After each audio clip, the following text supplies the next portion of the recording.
negara-negara yang sudah maju, koneksi edukasi itu sudah benar-benar terhubung seperti itu gitu.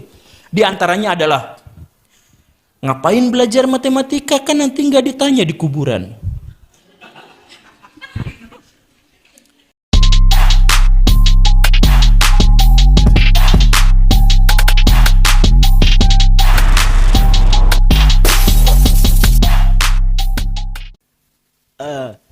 Yang menarik ya. Tapi silakan teman-teman, barangkali sudah mempersiapkan pertanyaan. 1, 2, 3. Dari Bu dosen, Bu Nunung, dari Bu Rosidah. Terus yang mahasiswa, mahasiswi atau sedang merasa tertampar. Karena kenapa tertampar begitu masuk kuliah? Tuh Neng tinggali terus aya pengumuman CPNS. Silakan Ibu, langsung saja. Terima kasih Pak atas kesempatannya. Perkenalkan, nama saya Nunung Kurniasi, dosen dari Ekonomi Syariah. Saya sempat juga dapat link dari pimpinan Kaprodi untuk menonton YouTube-nya Bapak, luar biasa Pak, tentang kualitas perguruan tinggi. Ternyata dosen itu berhak mendapatkan kelayakannya Pak ya, dari kesejahteraan dan lain-lain, sehingga bisa melahirkan yang berproduktif, yang berkualitas seperti itu. Ini yang barusan Bapak sampaikan, ada 5 dimensi ya Pak ya, ada pedagogik, ada andragogik, heksagogik, dan terakhir cyber ya Pak ya, cyber. Nah, jadi bagaimana kondisi kita saat ini di Indonesia untuk meraih cyber itu Pak, luar biasa ya, karena kembali kepada tadi mindset ya Pak ya, mindset. Dan saya juga pernah baca dari salah satu buku bestseller ya, di situ disampaikan bahwa uang akan datang pada seorang pemimpin. Mungkin yang dimaksud Bapak adalah dengan melayakkan diri tadi ya Pak ya, melayakkan diri, akhirnya uang mengemis-ngemis ya, kayak ke Bapak nih udah sampai gembul ya, gembul dompetnya ya Pak ya. Seperti itu. Jadi itu Pak yang saya tanyakan, bagaimana kita supaya mendapatkan di posisi cyber gogik gitu Pak. Terima kasih. Wassalamualaikum warahmatullahi wabarakatuh. Sambil berdiri. Ibu-ibu. Bismillahirrahmanirrahim. Assalamualaikum warahmatullahi wabarakatuh. Nama saya Rosida. Saya dosen KPI ya di Mutakin ini. Masya Allah ya yang disampaikan sama Bapak Guru, saya sering teringat gitu ya apa yang saya terima dari mulai SD. Saya nggak ke TK dulu ya, dari SD, SMP, SMA. Memang betul sedikit sekali guru yang menginspirasi saya gitu ya.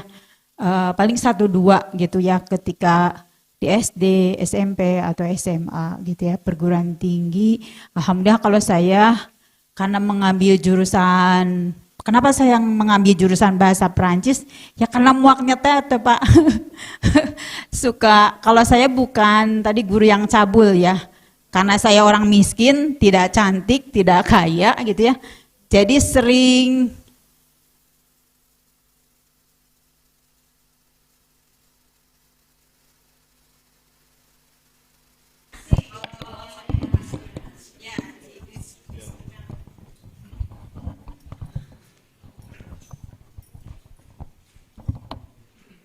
ya, gurunya sering diskriminasi berarti ya kalau istilah sekarang.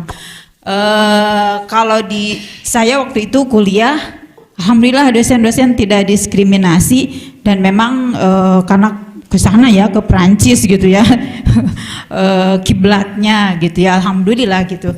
Saya mendapatkan, sambil duduk aja ya, mendapatkan pendidikan yang saya rasa terbaik gitu ya. Alhamdulillah. Nah, yang Bapak tanya, yang Bapak tadi jelaskan gitu ya, apa gitu ya pertanyaan yang ada di benak saya itu, kenapa bangsa kita tadi kaum musliminnya di level 15% ya Pak ya. Nah, akar masalahnya apa yang menyebabkan kita itu terbelakang dari pendidikan gitu ya. Padahal kurikulumnya udah kalau nggak salah lebih dari 7 kali ganti ya Pak ya. Sekarang kurikulum merdeka gitu. Nah itu apa penyebab bangsa kita bermental jongos berarti apa ya? Bermental yang terjajah, jongos, kemudian ada istilah sekarang budak korporasi ya gitu ya Pak ya.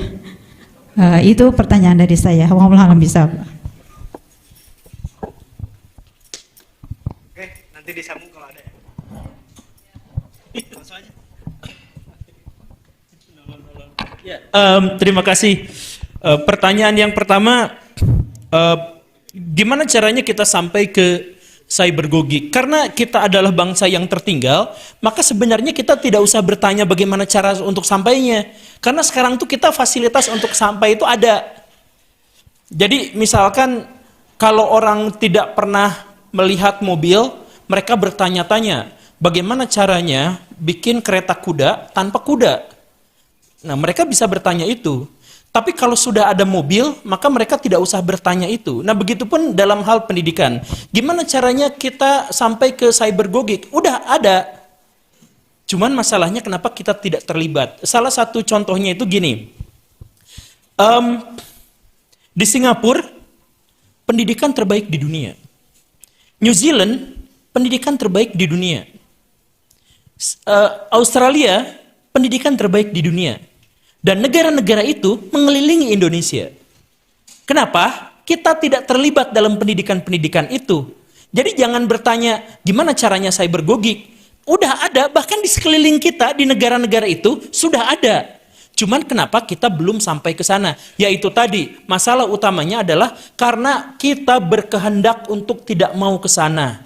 Ada pihak-pihak yang nakut-nakutin kita, ada pihak-pihak yang tidak jujur. Nah, tidak jujur ini penting. Nanti dibahas pas yang pertanyaan yang berikutnya. Ada banyak sekali hal-hal yang walaupun kita sudah ada di depan kita, tapi kita tidak mau mengambilnya. Ibaratnya, di depan kita tuh udah ada laptop, udah ada komputer, tapi kita tidak mau belajar karena takut bahwa komputer itu bid'ah. Dolalah. Gitu. Jadi, cyber itu artinya apa? Pembelajaran berbasicnya pada jaringan. Jaringan itu artinya apa? Misalkan gini. Ada film Hollywood yang terkenal Avenger gitu ya, film Avenger itu. Iya. Itu kan proses bikin yang efek-efeknya itu sangat rumit. Ya, CGI. Itu ternyata dibuatnya di lebih dari 5 negara. Tapi saling terkoneksi. Ngobrol apa segala rupa. Kamu bikin huleknya, tapi huleknya sampai sini aja, biar saya kepalanya. Kamu mah eta bujurna. Jadi, ya semua itu dibikin kayak gitu. Nah, jadi bikin jaringan sampai akhirnya sudah. Ya, jadi bikin jaringan sampai mereka memahami satu sama lain. Itu di dunia kerja. Di dunia pendidikan bagaimana? Di dunia pendidikan adalah di sini ada orang yang menemukan misalkan project. Saya menemukan cara untuk begini, misalkan cara untuk cara untuk memberantas korupsi. Nah, itu dipelajarinya sama orang Amerika, ditelaah, diterapkan uji bandingnya itu misalkan di Serengeti, di Namibia misalkan. Nah, itu biasa terjadi seperti itu. Di negara-negara yang sudah maju, koneksi edukasi itu sudah benar-benar terhubung seperti itu gitu. Nah, kita tidak terhubung. Coba misalkan gini, sekarang datang ke Singapura. Kurikulumnya mana? Terhubung sama Australia. Datang ke Australia, terhubung sama Singapura, terhubung sama Selandia Baru, terhubung sama Amerika Serikat. Amerika Serikat terhubung sama Singapura. Muter aja di situ. Kita dilewatin. Karena apa? Karena kita tidak mau menggunakan internet, tidak mau menggunakan fasilitas-fasilitas cyber. Kenapa gak mau? Ditakut-takutin. Belajar kok dari Google. Level terendah aja kita udah ditakut-takutin seperti itu. Apalagi yang lebih tinggi lagi gitu. Jadi ini masalah karena apa? Ya karena tadi itu ada otoritas-otoritas yang kurang jujur, yang takut kalau misalkan mereka itu tidak lagi dihormati. Begitu. Kemudian, tapi itu satu di antara sekian alasan. Alasan-alasan berikutnya saya jawab di pertanyaan ke ibu yang kedua. Pertanyaannya itu adalah, kenapa bangsa kita cuma 15% dalam menguasai ekonomi? Ya, karena itu, jadi rumusannya gini nih. yang tadi kita garis bawahi ya. Saya tahu kalau saya punya uang 1 miliar, saya akan gunakan untuk apa. Maka pasti, ini mah pasti ya, pasti akan dapat. Selama kita belum kepikiran itu 1 miliar dipakai buat apa, kita nggak akan dapat. Ada rumusannya misalkan, bahwa sekarang di dunia ini, ekonomi dikuasai hanya 1% manusia. 50% ekonomi global dikuasai 1% manusia. Anggaplah kemudian ada dalam satu waktu di mana uang itu semuanya dibagi rata. Setiap orang pasti akan mendapatkan sekitar 5 miliar rupiah per orang di dunia ini sekarang. Tapi dalam 5 tahun, duit akan ngumpul lagi kepada orang yang 1% itu. Kenapa? Karena hanya mereka yang tahu cara mengelola uang itu.